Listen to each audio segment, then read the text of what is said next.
Hola mis queridos amigos, nuevamente con ustedes su doctor Tigre el que ronca en esta negra noche neoliberal latinoamericana, sudamericana y ecuatoriana en la que nosotros estamos viviendo la agresión y la opresión de Estados Unidos en este momento. ¿Qué significa las próximas elecciones de Estados Unidos para nosotros y para Sudamérica? Las próximas elecciones de los Estados Unidos, en las que aparentemente va a haber dos corrientes muy claras. La corriente de Donald Trump, que es una corriente que propone la guerra económica, la guerra mediática y la guerra militar como el mecanismo de recuperar Estados Unidos su hegemonía en el mundo una vez que ese país ha perdido la clase media que tenía hasta entrado el siglo XX. Al entrar al siglo XX, la clase media norteamericana dejó de ser aquella clase en que sus hijos se podían pasear por el mundo durante 6 meses como backpackers y regresar a su país a trabajar para volver a salir al año siguiente 6 meses. Y esta era una vida increíble, porque cuando llegaban con dólares a cualquier parte del mundo, eran los dueños de todos los placeres y de todas las posibilidades en otros países. En su país no eran nadie,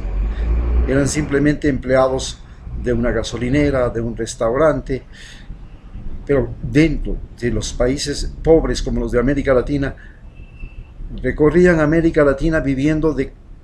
comidas, mujeres, placeres, drogas y todo lo que era imaginable. Así fue una generación entera, pero desde el 2008 en el que se produce la quiebra inmobiliaria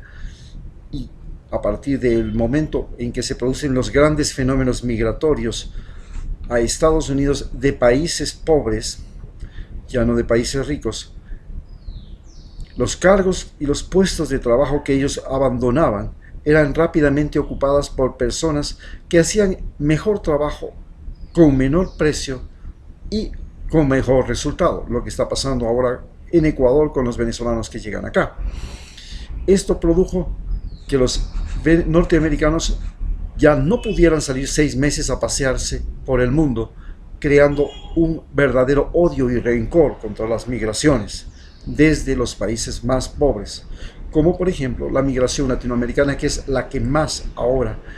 está invadiendo y asedia la frontera sur de los Estados Unidos. Ante esta situación, Donald Trump representa el retorno a un país donde la ley del más fuerte era la ley de Estados Unidos, una ley que empezó en el western de los Estados Unidos y terminó en la Segunda Guerra Mundial y en la Guerra Fría, donde ellos pudieron a través de sus fuerzas armadas decidir cuál era la forma de gobierno, lo que la gente tenía que consumir, lo que la gente tenía que producir en cada uno de los países. Hoy la situación es diferente. Cada país ha logrado desarrollar sus propias producciones de productos locales, su propia producción de productos industrializados. Estados Unidos vive la competencia tecnológica de la forma más rabiosa y está en una etapa en la que él es el país que realmente ha innovado y sigue siendo el cerebro en ebullición del planeta con su Hollywood, con su Silicon Valley, pero se enfrenta al hecho de que todos los países del mundo también están aprendiendo a hacer cosas increíblemente extraordinarias que producen lo que se llama la libertad tecnológica. Donald Trump en sí representa la amenaza de una guerra. Y esa guerra la hemos vivido, estas amenazas la hemos vivido y lo estamos viviendo en Venezuela, donde nos quiere implicar a Ecuador en una guerra dentro del territorio venezolano para matar venezolanos y no contra Maduro, porque el asunto no es problema de Maduro. Maduro solo representa una posición política que no solamente está avalizada por Maduro, también la sigue Cuba, la sigue Nicaragua, la sigue Bolivia, y la sigue la Unión Soviética y la sigue China.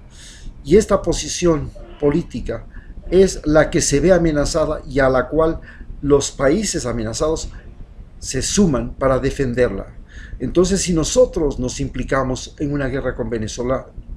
para matar venezolanos, tenga la seguridad que también morirán soldados ecuatorianos y que esos soldados ecuatorianos van a caer en nuestra conciencia, porque no podemos permitir que un individuo semi-analfabeto, incapaz de moverse por sí mismo, incapaz de pensar por sí mismo, incapaz de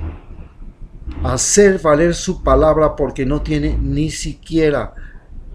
la capacidad de no traicionarse a sí mismo, no traiciona, se traiciona hasta su propia palabra, traiciona a sus amigos, traiciona sus promesas, traiciona sus ideales, se traiciona a sí mismo. Él pueda decidir si los ecuatorianos tenemos que ir o no a morir en suelo venezolano. Y también podemos morir aquí porque los venezolanos tienen la capacidad de invadirnos y de bombardearnos. Bien,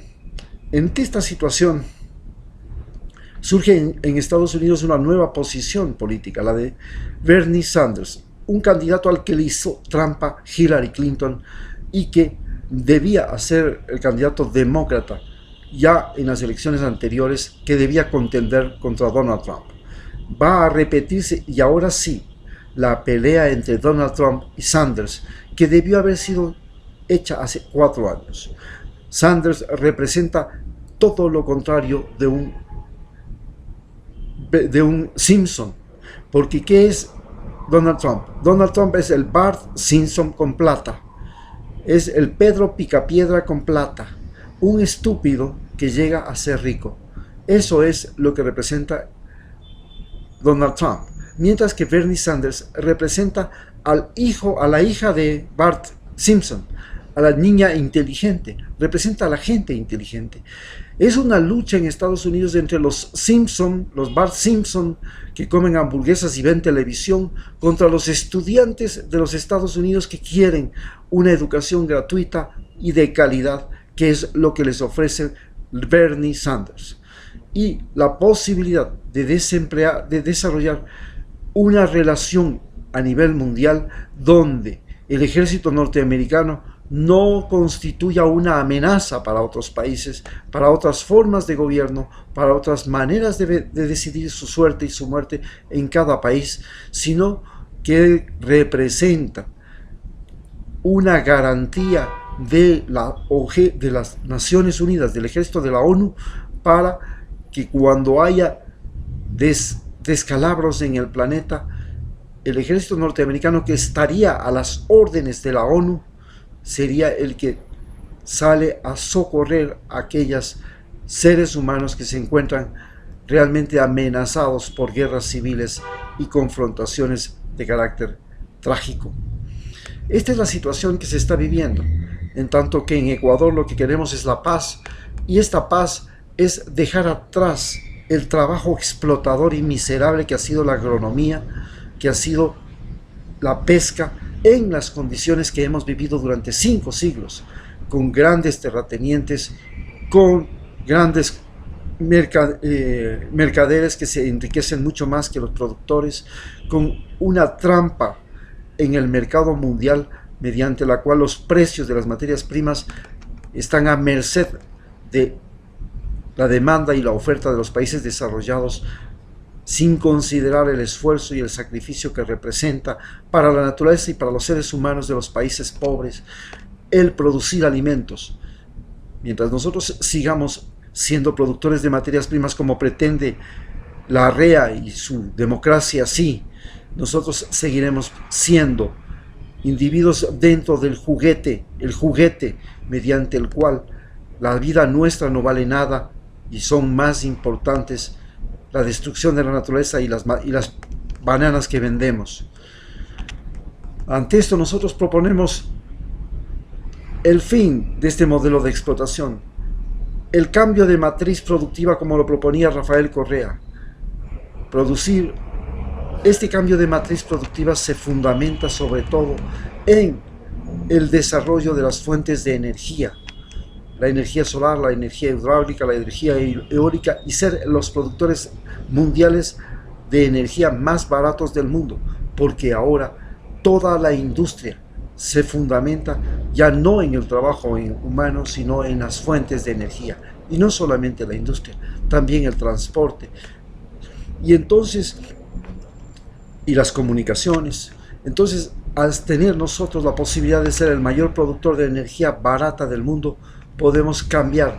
esta desgracia de haber sido país productor de alimentos, es decir, de materias primas, país del tercer mundo, al que pretenden regresarnos Larrea, Lenin Moreno, Trump y todos los gobiernos que nos quieren condenar a ser siempre los indios que dan de comer al patrón. Gracias.